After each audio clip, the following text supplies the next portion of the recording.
Hello and welcome to this lesson on the Gilded Age. So some brief context, this was a period after the Civil War, and the Gilded Age is basically the term used to describe the era from the 1870s to about the 1900s.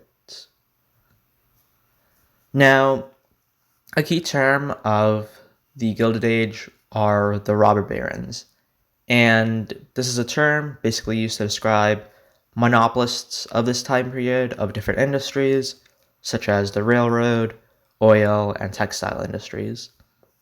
And they are a central term of this era because they were a cause of many of the problems and issues surrounding this time period. And this is because, in part, they gained huge amounts of money using fraud and exploiting workers in their industries. And not only that, their money actually was used to actually gain power, in terms of laws and legislation because they were able to bribe politicians. Some of the robber barons did actually use their money eventually for philanthropic causes, such as building universities and public funding for hospitals and such. However, they still, had extreme amounts of money. And to put it in perspective, they had, hundreds of millions of dollars, which in today's money would probably be like, tens or hundreds of billions of dollars. So just to put it in perspective, that's how much money they actually had. Now, as we know, during this time period, the wealthy were obviously living glamorous lifestyles because of how much money they actually had. However, there was huge income inequality, which led to the working class struggling. And this not only because, as I mentioned before, the poor working conditions for workers, but it was also because this was occurring around or after the Industrial Revolution. And so many immigrants were coming into America. Workers were having to move to cities so that they could work in factories. Farmers become less, they didn't have as much business, so they struggled.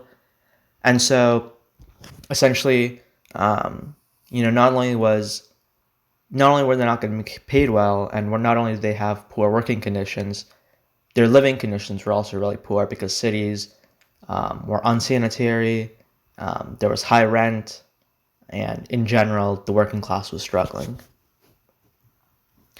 Now, there was actually some resistance during this era to all this corruption and wealth. And so, for example, there were unions, and there was actually a great railroad strike to try and promote better working conditions and wages. Additionally, this time period also saw the emergence of the Populist Party, which tried to achieve better and more equal rights for the working class. And then finally, there were also what's called muckrakers, who are essentially journalists and authors who try to expose corruption. And some of them were actually successful in, passing local legislation to try to, help the working class. And one famous book, for example, is called The Jungle by Upton Sinclair. And it actually exposed poor and unsanitary conditions in the meat packing industry. Now, the Gilded Age eventually did come to an end after the Panic of 1893. And this panic was essentially a cause of stock prices declining very rapidly. And so this led to unemployment, closure of banks and businesses, and generally the economy was in a very bad state. And the government's also struggling because in the National Treasury, money was depleting quickly. And ironically, J.P. Morgan, who was one of those robber barons who had extreme amounts of wealth, actually bailed out the government in a way because he had to pay them over $63 million so that the government could keep money in their national treasury.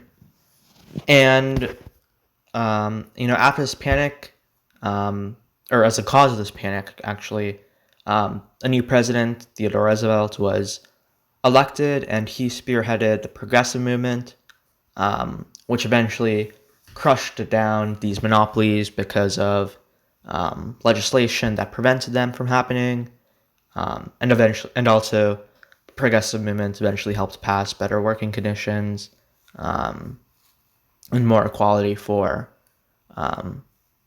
work for a majority of citizens. And so that after Theodore Roosevelt was elected, that really ended this time of the Gilded Age. So that'll be it for this episode. Thank you so much for watching, and I'll see you next time. Goodbye.